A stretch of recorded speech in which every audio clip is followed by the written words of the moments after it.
Hi, on Media Dialogues today, I'm talking about the Hindi movies. Barring a handful of films that includes dubbed versions of southern language blockbusters, the Hindi film industry has been on a loss-making spree. There seems to be no pent-up demand here, despite the near 2-year closure of cinemas.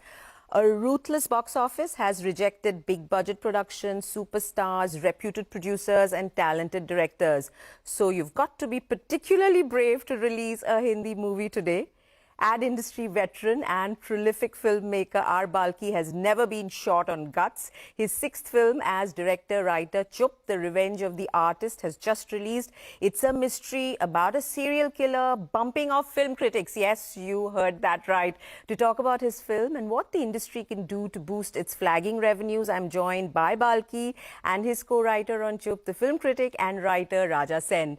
I'm not a film critic, so I thought I'd put that out there. Right. So I'm not on any hit list, right? Never know. But there could be a part 2. Oh, that's good. Fair warning, Balki. But listen, what an intriguing promo. And, you know, when I saw it, I was like, we've got to talk about this, especially, you know, given also the context of the film business today. Where did it come from? How did you... What is it this story is trying to do, Balki? Very early on in my life, in fact, after my first film, Chini Kam, which was released in 2007, like any first film maker, I thought I'd made a good film. Everybody thinks he's made a good film. Nobody thinks he's made a bad film. So I'm very happy. And those days, you know, I didn't know what the industry and how it works. You run to read the review of the most important reviewer in those days. And I did it too. And he trashed me. He had kind of said all kinds of things which make no sense. But they were cruel. And I was quite depressed. And a lot of people, including Raja, said some wonderful things about it. But when your first thing that you read is something so bad, and you've been wanting to read that stuff, it does send you into a kind of a depression. And I was. And from that particular day till the time we started writing for Chup, I'd never read anything written about me, because it's not out of anger or arrogance, but out of fear. Because you are damaged at one point and you don't, except the ones that are sent to you, which will always be very good. Yeah. It's nice to read. So the idea happened to me in that point in time. In fact, I told Amitji at that point in time, we should do one thing. Why? You should bump them off. Kind of do that. You should just go on a ruthless. He was laughing. He laughed it off. Yeah. I had one simple point. I said, if I am accountable to you and you're rating me, who's rating you? Because you can do anything wrong and get away with it. You're not accountable. You suddenly, this job of responsibility of, you know, helping cinema and grow and, you know, making people choose the right kind of cinema suddenly become a position of power. And people were using it left, right and center to kind of, almost, it was a kind of an intellectual blackmail about, I can do this to your film. That's a kind of how, not that a lot of people did that, but definitely there is a zone in the industry. Raja, what is your take on the fact that filmmakers are happy with positive reviews but question the credentials of critics, influencers, opinion makers every time the review is bad? I think the influencers, opinion makers in the media today are, there are many that, you know, that do not have credentials in that sense. There are, you know, we have YouTubers and TikTokers and everyone has an opinion now. And it's easy to opine on cinema. And sometimes, you know, people who live tweet movies, it's a ghastly practice, but it happens. So there are a lot of people out there just, you know, mouthing off on the movies. And I think, yes, they have their right to, but they also need to be questioned and people need to understand where something's coming from. We're in a misinformation time. So at that point of time, even though opinion is opinion, it's coming with a lot of agendas sometimes. You know, it's coming just to be noticed. Like when you're talking about movies that have, you know, there are reviewers who write very positive things just to make it to the hoardings. Similarly, there are reviewers who write very negative things just to be noticed by other reviewers, you know, just to try and make a name for themselves because of how brutal they are or how savage they are. So I think the intent should be questioned. It's not, we're not against critics. We're just saying that criticism itself could do with some criticism. Will you go back to reviewing movies after writing a movie? I don't think so, not on a full-time basis. I write about, you know, television shows and occasionally films that have really touched me. You know, I don't. But not a weekly. Not the weekly this grind. week, this, no, you know, I've so many given that up. stars. You've given that up. I did that for 15 years, and I thought, the films aren't getting too much better and I'm getting older. So Films aren't getting better, Balki. Your co-writer doesn't have a big vote of confidence for Hindi cinema. Nor does the audience, from what we can see. I think that's why he wanted to make a better film. How does it feel to release a movie in this context where, you know, you've had big budget films falling by the wayside?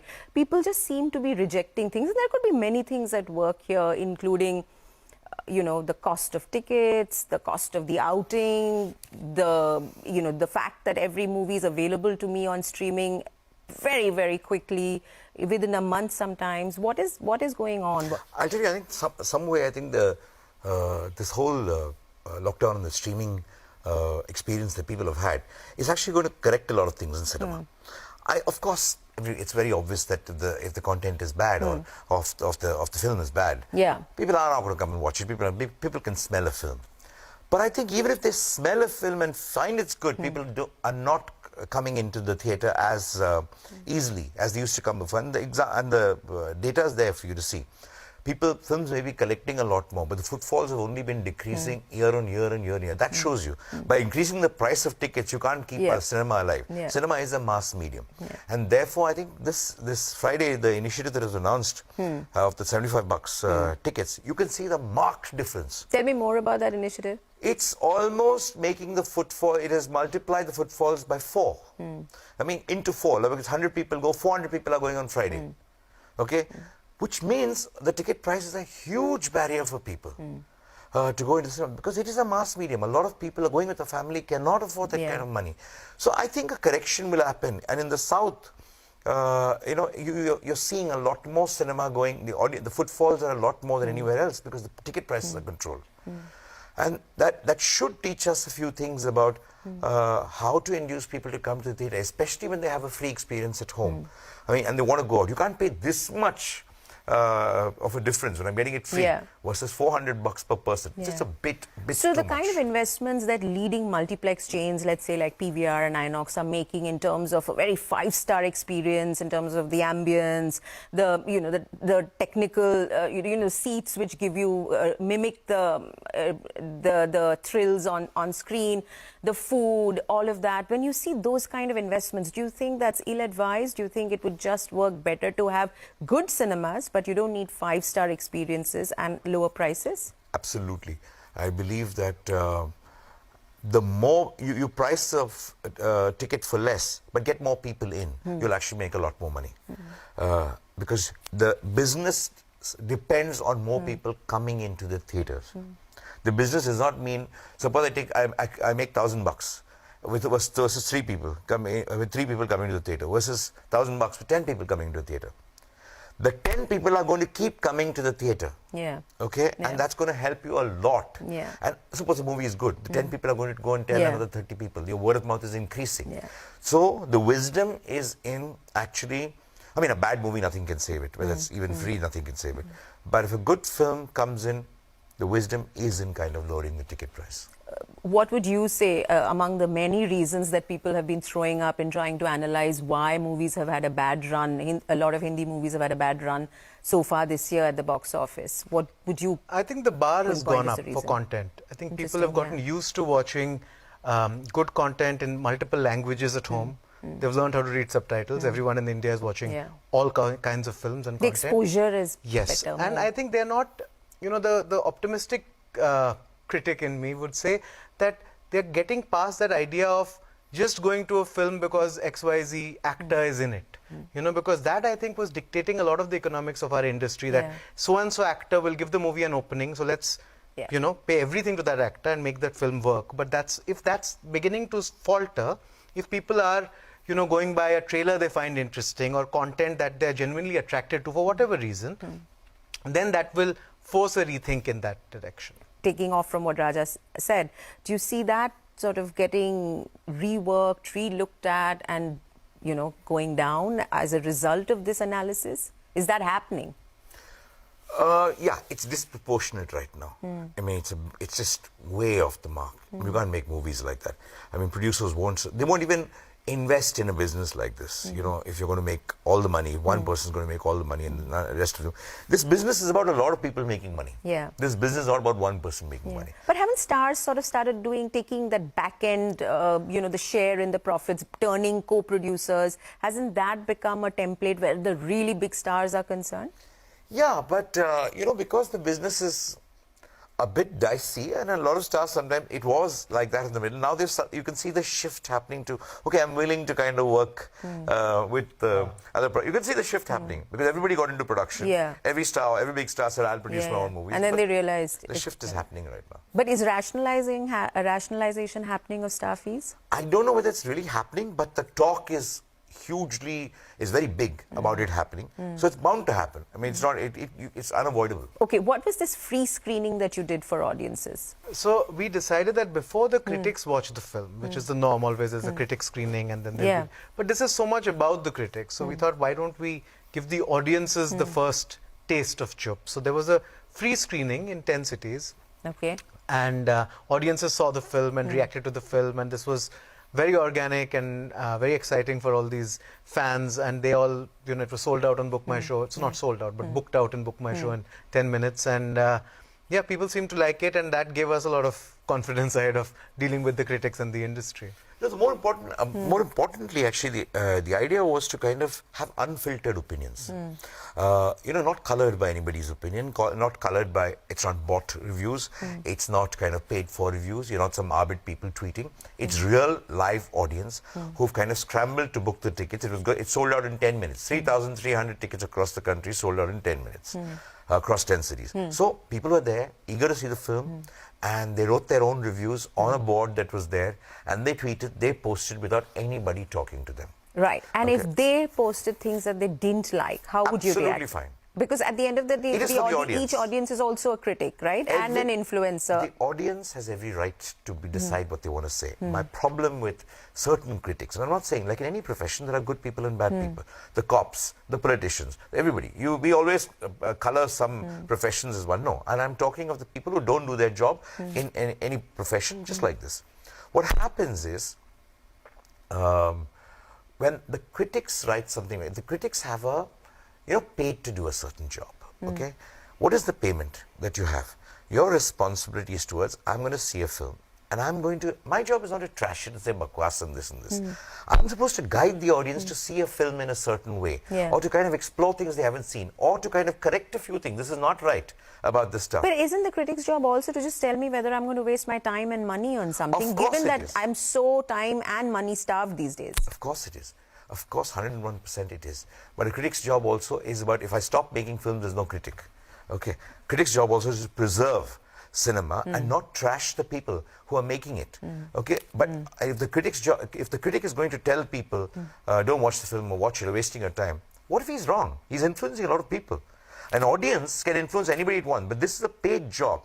Okay, there is no accountability. If you're wrong and you end up influencing a lot of people, you actually hurt somebody else's life. Where is their accountability? A lot of good critics have that accountability. Understand the responsibility on both sides, to the viewer and not deceive the viewer, to the makers, that if they do something wrong, it will cause a lot of harm to people who are kind of making the film, who've spent so many 2 years. Did you think like this when you were at the peak of your career as a film critic? I think the idea was that you know, any sort of opinion, when you're putting it out there, it's an informed opinion, it's an analysis of a kind. You don't want it to be the be-all, end-all. It's not a statement. It should open up a dialogue. Like the best responses to any review for me have always been, you know, thoughtful disagreements or conversation starters. That you want your review to be a conversation starter, not a closer, not something that's damning a film. That's not the idea. You know, we're all trying to find something interesting out there. And yes, I've been known for, you know, harsh reviews or something. But it's not that one's not trying to go out there to slam something. You're trying to go out there to find something new and interesting. And then sometimes, yes, you think that you should hold up cinema to a different standard or a higher standard. So you know, are crueler to certain films. But I think the point is, like producers used to, you know, some popular film producers used to joke that, you know, if Raja gives it 1 or 2 stars, the film will do very well. So I think that's also the idea, that you develop a covenant with your audience, wherein they know, like there are some critics I know that I will always disagree with. So if they like a film, I know that I won't like it. And vice versa. So there are, people you will agree with. So I think you're with your reader, when you're writing over a period of time, you develop a certain connection, and they figure out what you're saying. And the reasons I'm laying out for not liking a film have to be out there very clearly. So you've got to be able to justify the reasons. 100%. But what do you make of Balki saying that critics are accountable to no one? They get paid by their employers. Right. They write for the audience. Some of them have a sense of power which they misuse. Is that would you agree that is the way critics function normally? Yeah, and also I think that... But enough for you to make a film, Balki, and produce a film on I would this? say enough, yeah.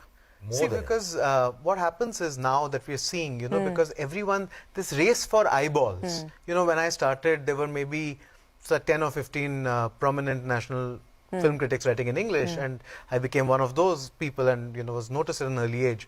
But I'm seeing now that there are a lot of, younger people, a lot of people who have... I mean, if you want to start your career as a content creator, right, to talk about the movies is the easiest way to get started, it's isn't a soft target.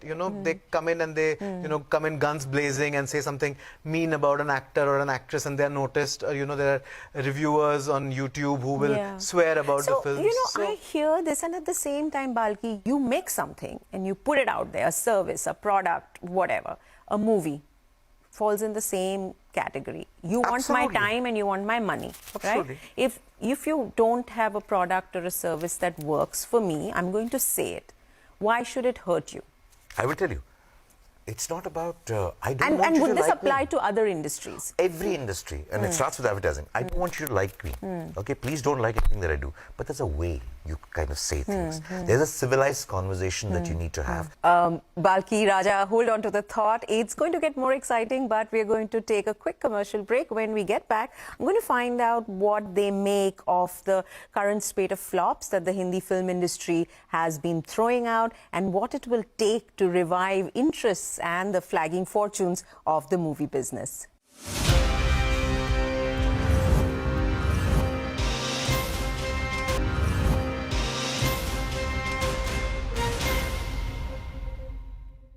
Welcome back. You're watching Media Dialogues, and I'm talking to filmmaker, writer, producer Balki and film writer and film critic Raja Sen, and they're talking about their new film Chup, The Revenge of the Artist, which is playing at a cinema near you. Balki, Raja, did the theme come first or the story come first? The Revenge of the Artist? No, the theme, of course, the thought was always there. But then very quickly to get a story is very simple. So I had a semblance of a story of this kind of thing, basically a killer and romantic. I like to work unusual thoughts in formats which are usual. Yeah. Which is Shamitab. Yeah, it just makes new thoughts palatable. Yeah. Rather than saying new thoughts newly is a different kind of thing. Though this film has got a little bit more than that. So, but when I met Raja, I didn't want to be the guy who was a critic basher. Because they are also human beings. Now, I wanted to not to be a biased kind. It's not a film. Of course, it's by a filmmaker, but the voice shouldn't be of. It was not Balki's revenge on film critics. It was, but I didn't want it to be fully that. I also wanted. It's almost from the critic's voice to tell me where I'm going wrong in my thought. It's not that filmmakers may have a lot of passion. Filmmakers may curse. Filmmakers may do a lot of things, but they are human beings. Where is the flaw in this whole thing? What am I not thinking right? So when Raja and I were chatting and we were just doing that, we wanted to balance things out. It so happened, like Raja said, that he was, saying, no, we should push it a little bit more on the critics. And I was saying, no, we should push it more on the, against the filmmakers.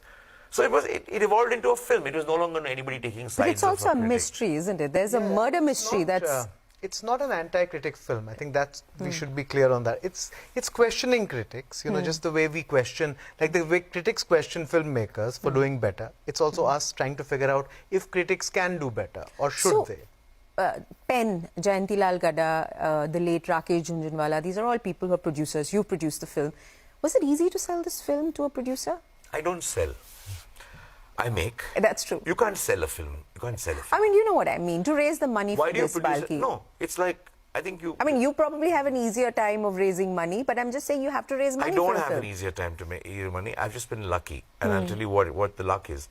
The luck is, I remember when we started our own production, it was in English to English, and we were pitching it to so many people, and nobody wanted to back it. From the biggest names, they said, no, Sridevi's come back, we can't afford this. And I believe the film had to be made. And that's when I remembered meeting Rakesh Jhanjwala at some point in time, and I just asked him. He wanted to collaborate on something long back, and I said, Rakesh, here's a chance. He said, done. He didn't even know what the subject was, what it was. I think sometimes people bet on people. They don't bet on subjects. True. And when you're betting on people, you should also know what kind of a person that person is. So when he takes a lateral subject, he knows he's not going to make a single penny out of my films because it's foolish for him to invest in the film. He can make a lot more money on that. But he invests, he also knows he won't lose money on my films.